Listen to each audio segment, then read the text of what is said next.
It may be in the marketplace. It may be even in the church where you go to find peace and quiet, but you find porcupines there. So we have Mrs. Eva Masiko, who is our main storyteller. And we have Mrs. Harriet Ositi, who is our discussant this evening. Welcome, ladies. Good evening to you. How are you? Good evening, our viewers. Thank you for joining us this evening. Good evening, our viewers. Thank you for joining us. It's good to be here again. Amen. And so I'll straight away invite Eva to tell us some stories. What has been your experience dealing with porcupines? Right. So thank you very much. Yes, interesting. So when I was asked to speak about this, I remembered a situation in my life. So I was a team leader. I was like a middle manager in an organization. And suddenly my supervisor was terminated. My boss, the one I responded to, the head of the institution, was asked to leave. And then they said, with immediate effect, we would like Eva Masiko to become the chief of party. That was the title of this organization. I'd never been one before. It was new to me. I was like in shock. But I also had done some work before, but I had not had that title and I had not worked in that space. So when I take on this position and I start doing the work, I had a supervisor who didn't like me very much. And I'm not sure why, but this supervisor didn't like me very much. So much so that, in that context where I worked, they would travel to come and supervise the project, see if the project is doing well, advise, etc. And whenever this supervisor would come, the supervisor would spend a long time in country, or would exceed the days they were allowed to stay in country. So one time, the client, the person we call the client, the one who had put funds in the organization, wrote to the company and said, I only gave approval for this number of days, but I noticed that X is still in country. Why is this person still in country? And so my supervisor then wrote back, and actually the company wrote back and they said, you see, Eva is incompetent. And because she's incompetent, she doesn't know what she's doing. When I come to the country, I need to spend longer to help her with the tasks. And now when that statement was made, it was done in an email. And in the email, I was also copied. So I was copied, and I didn't know, do you say, no, I am not incompetent? Do you say, I agree? What do you do? So that was and over time, as I worked with this person, I had to demonstrate. It was almost like I had to perform at 150%. There was no room for error. I could not error. Because if I did, it almost like gave mileage, gave ammunition, so I continued like that. I remember I used to work very late into the night, because when we had reports to be submitted, I wasn't the one submitting, but I had to make sure that it had been sent. Otherwise, if it didn't go in on time, it would be my fault. I would be the one responsible. So I in fact, it became such a tradition in our home. I only had to tell my husband, it's quarterly report time. And he knew what that meant. He knew what quarterly report meant, and annual reports. He was very into what was going on in my work. So I continued with this supervisor, but I had a level of fear, of not self, like I had to perform at 200% in the job to be able to do it. There were times there would be emails that come to me that I have to respond to. I learned to put emails like on the cooler. Like it comes and then you say, I won't respond to it right now. Let me just put it aside until I have recollected myself, and then I can respond. And until I know what I'm writing. So I learned to do that as well. There was even another situation when I think she was gossiping about me with her husband. And instead of sending the WhatsApp text to her husband, she sent it to me. So it came to me. So I texted her back and said, did you mean this for me? Or did you mean it for someone else? They said, no, Eva, no, I didn't mean it for you. You see, you don't understand the circumstances in which it has come in, and it's okay. She said, can we go out to lunch? Because I said, anyway, this thing is coming to an end. The program was soon coming to an end at that time. I can leave her with her issues. And so I lived under that cloud for those years. But even if I did, I think I learned a number of things from the experience. I learned to be careful. I learned to be careful with what I write. I learned to perform as best as I knew how, because I still had that label. I still had that label on me that I had to deal with. And I had to show that I knew what I was doing. So that was my experience.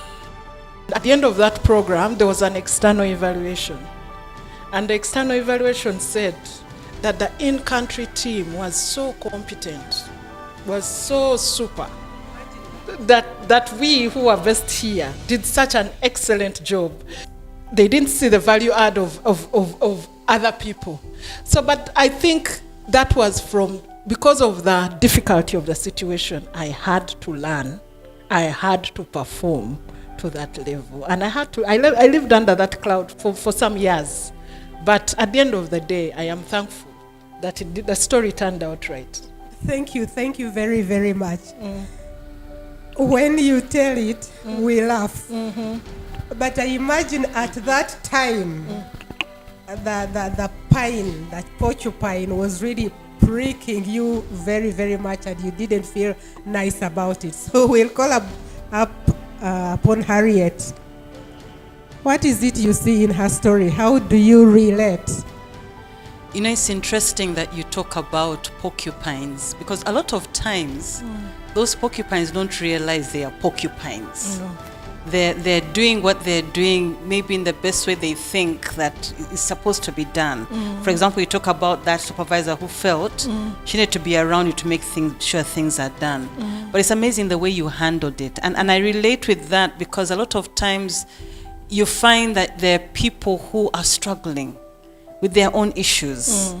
They are struggling maybe with insecurities, they're struggling with baggages they're bringing from home, and they bring it into the space, and you're the best person to offload onto. And I don't know for you, Eva, whether you got to a point of feeling it's not about this person.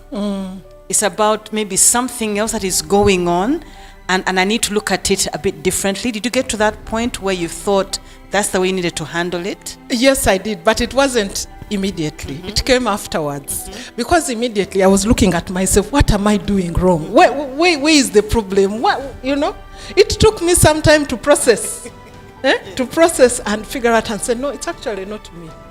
There's actually something else going on here. Unfortunately, it took me over a year and something to realize that it is not me. It took me some time because, as I told you, I had stepped into bigger shoes. And at that time, there were not many, let me say, Ugandans in those roles. Yes. So I felt like there must be something I'm doing wrong. There must be something, I am not doing right. But then, after some time, I realized, no, I am doing everything I know to do, and it is working. Yes. And there are results to show. And external people are telling us it's working. So which means it's not me. Exactly. But it took me about a year and something to get there. And I think insecurity is a bad enemy. It's a bad enemy for you, and it's a bad enemy for supervisors. Because once you are insecure, then you do all sorts of things which you may not be rationally doing it, but you end up doing all sorts of things that are not helpful. So getting to that realization a year and some time later means you now had to change the way you looked at this person. Yes. And maybe even the way you were doing things around this person. Can you give us a sneak peek into that? What did you do? What did you need to change about yourself, about your situation, about the way you're relating with this person? So my style, my leadership style is, I think that everyone should be involved. And if you have an issue, let's talk about it. I realized that I worked best with this person when I took a step back, when I was not so in the front, so visible. So if opinions needed to be made, I needed to wait until the other person makes the first opinion, and then I can make my opinion. So I had to learn how to work with this person. And I had to learn to step back. I had to learn to defer. And yet, my initial style was, hey, we are in this together. You have an idea, let's do it. I have an idea, let her do it. You know, that's how then I learned that, that's not well received. It wasn't working well. I needed to change my style. Yes. So I took a step back and I let this person take the lead. Yes. And when I did that, a lot fell in place. Okay.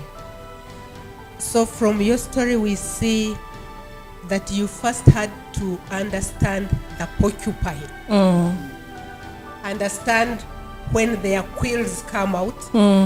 Understand how you can work with them to keep their quills in so that they don't prick you.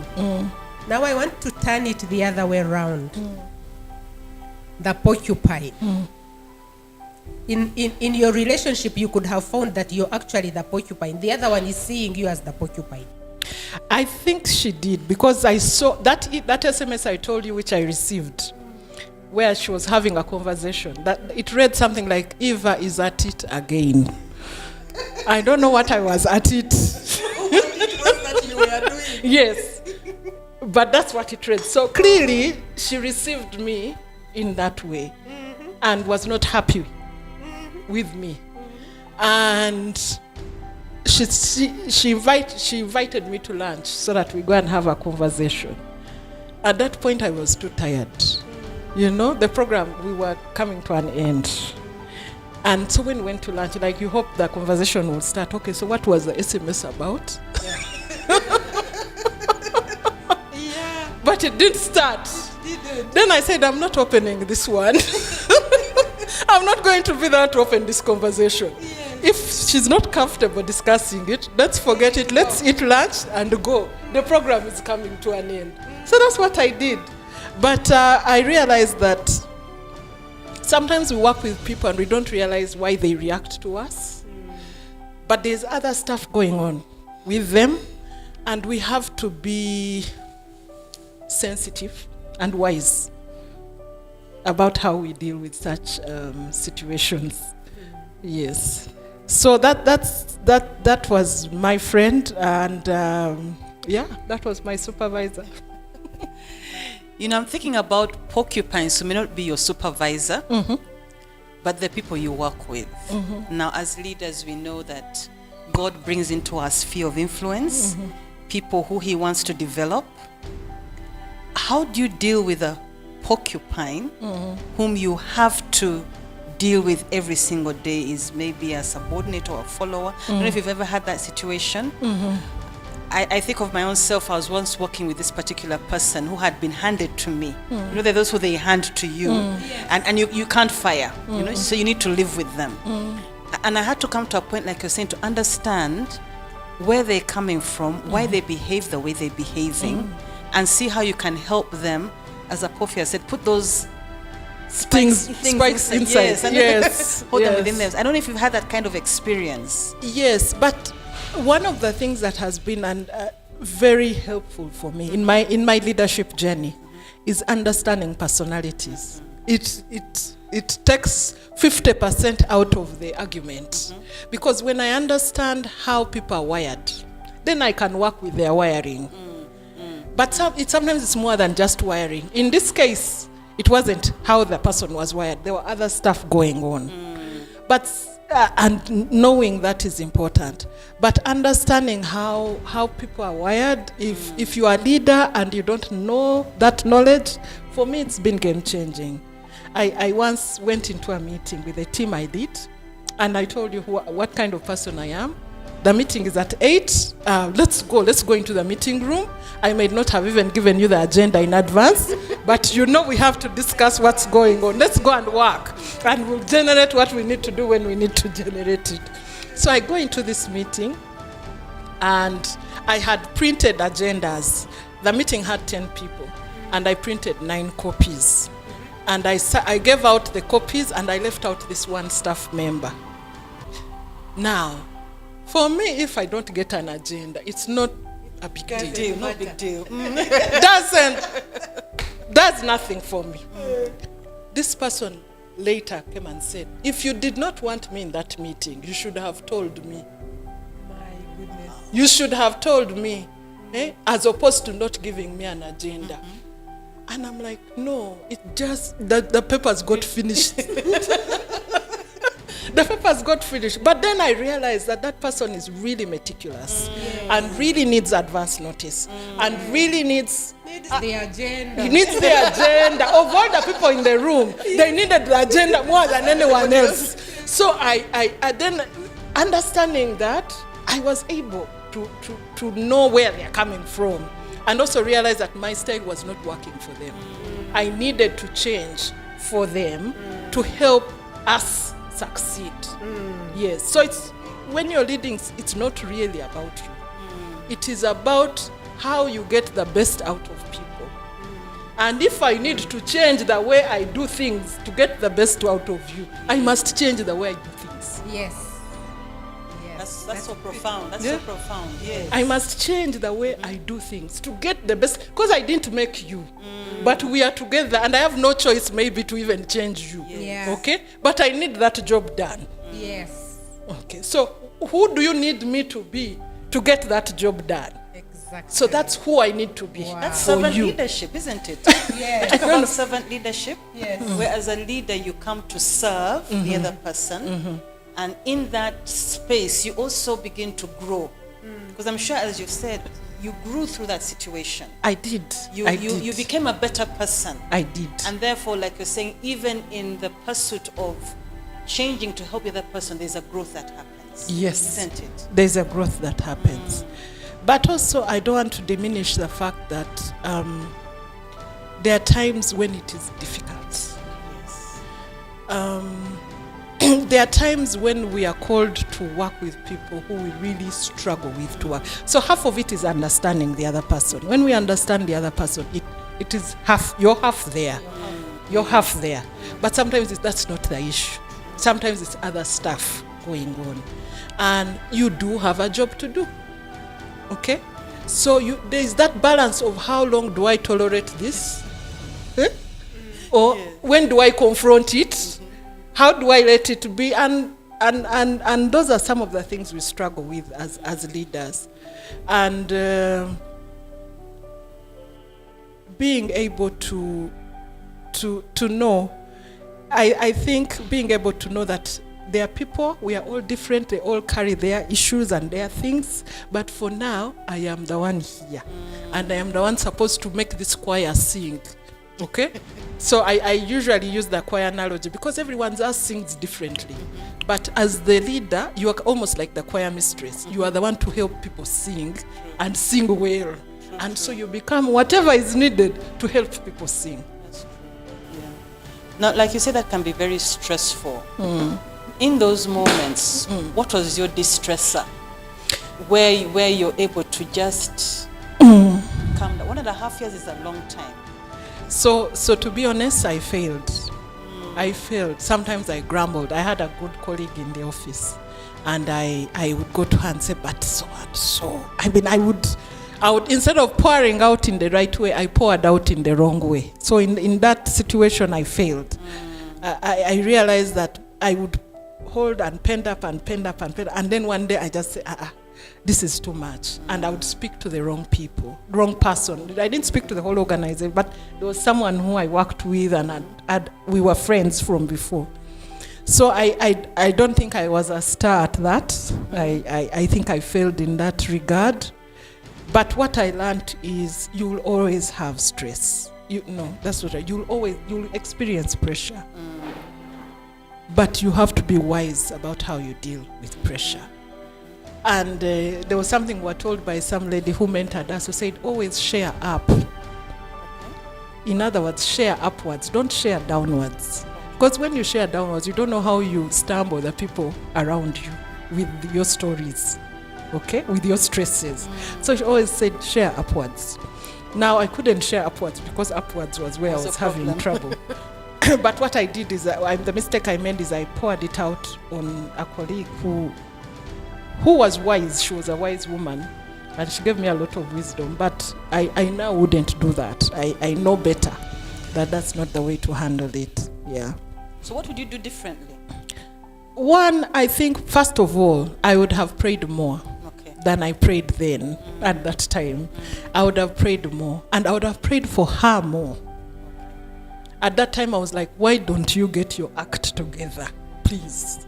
And Or maybe pray for yourself more. yes. I was reading about the porcupine, and I know that its quills come out as a defense mechanism.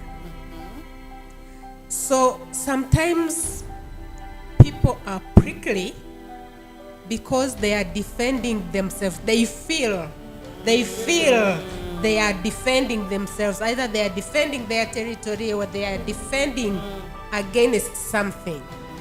So how do we get to know that we are not those porcupines?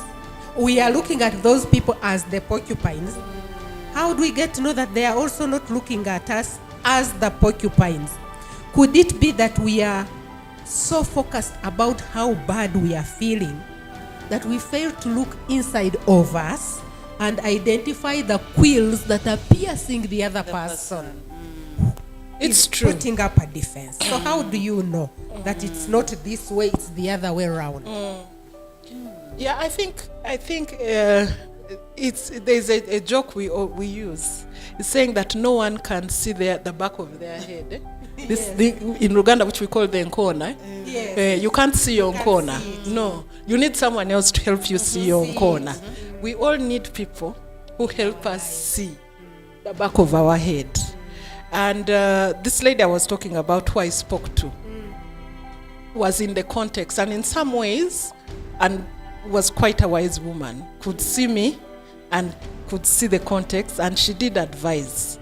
So yes, sometimes you should be looking inward as opposed to looking outward. But our own personal insecurities also stop us from looking inward. So like at that time, I'd just gotten into a new role, and I was already feeling insecure. You know, they were already saying, they're saying, she's incompetent. The last thing I needed to do was look inwards. Yes, so it was almost, I think, like a survival mechanism for me. Yes. But after getting comfortable in the role, I began to see that actually it's not me. There's something else going on here. Okay. Yes. But you mentioned about porcupines. Sometimes there's another place I went to work.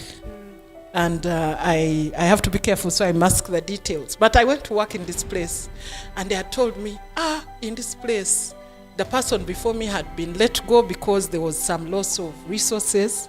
And so I was hired, quote unquote, to help sort out that, not sort out, like to come and try to reverse the trend. Okay.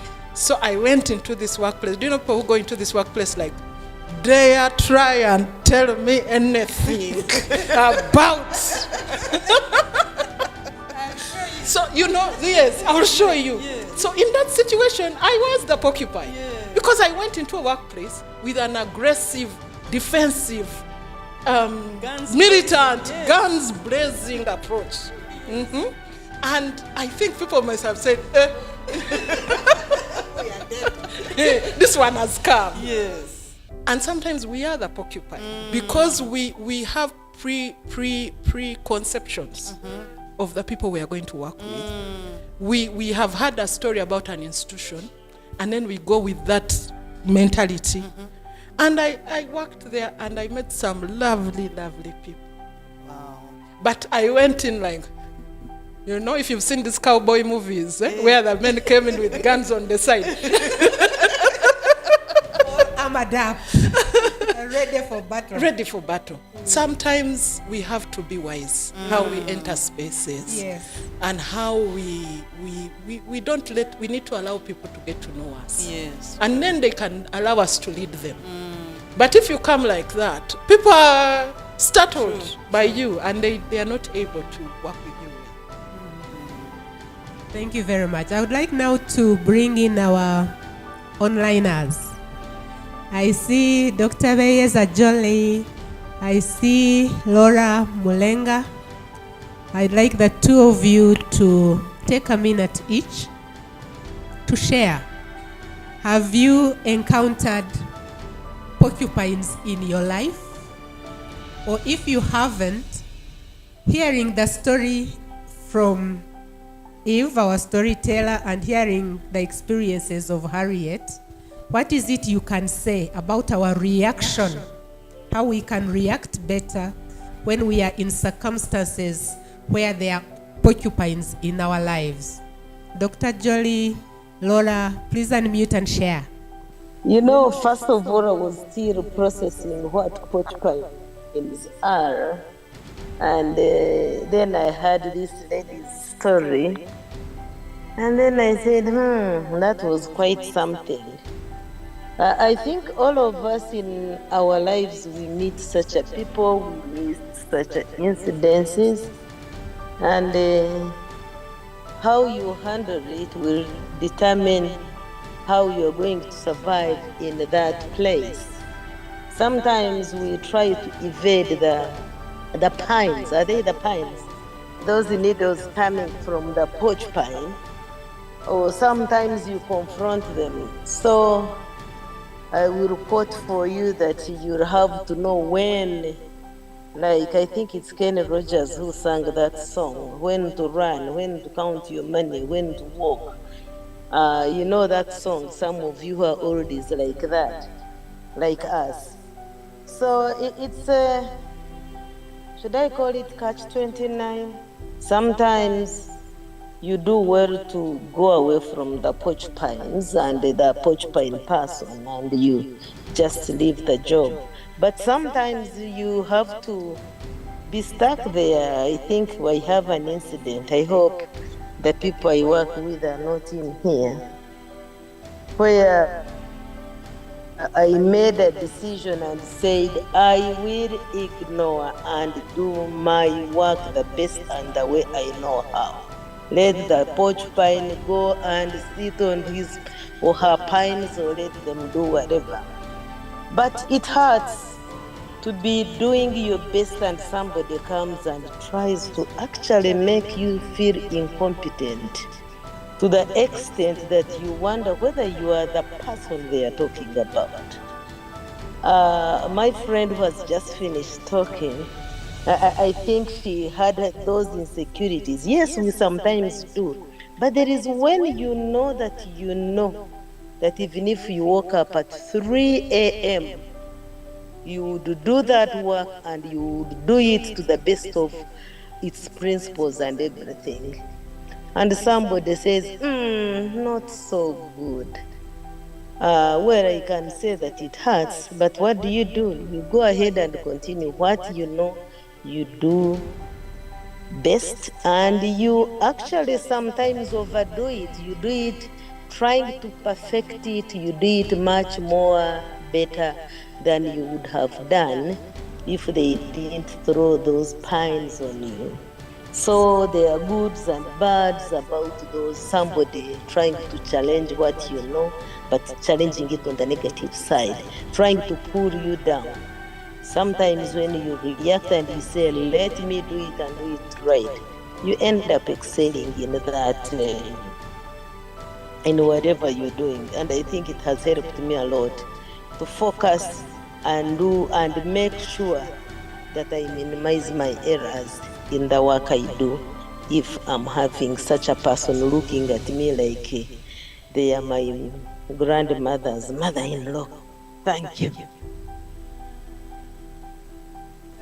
Dr. Beyeza, Harriet, do you want to talk about the need for such people? The need for such porcupines in our lives. I think for me, it is understanding that leadership is a lifelong journey. We are in this for the long haul. And I have experienced times when I've tried to pray somebody away, and it's looked at the person, it still keeps getting closer and closer. I'm stuck with them. But I think for me, I remember this situation where I was working with somebody who always thought I was always suspicious I was doing something wrong. I was doing something wrong. And it helped me, like Eva was saying, to learn to work with people who are different from me.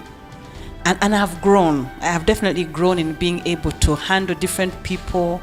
And I think God put them in my life. I needed that person to help me understand that I can work with different people, but also to help me learn how to be also intentional and meticulous about certain things. My personality is I'm very much a sanguine. I don't like deadlines. I don't like to be put under pressure. But now, because of that person being in my life, as you said, Eve, I had to work at 150%. And I've learned to be meticulous. I've learned to love deadlines. I've learned, and I even sometimes pass it on to my other people who I work with, and they're wondering, is this the same Harriet we knew before? So I agree with you, Dr. Ajoli, that sometimes we need those people in our lives to help us to become what God wants us to be. And sometimes we need to embrace them. I'll end by saying one of my mentors said, don't waste your pain. Your pain is there to help you in some way grow to become a better person. Yes. Back to you, Apofia.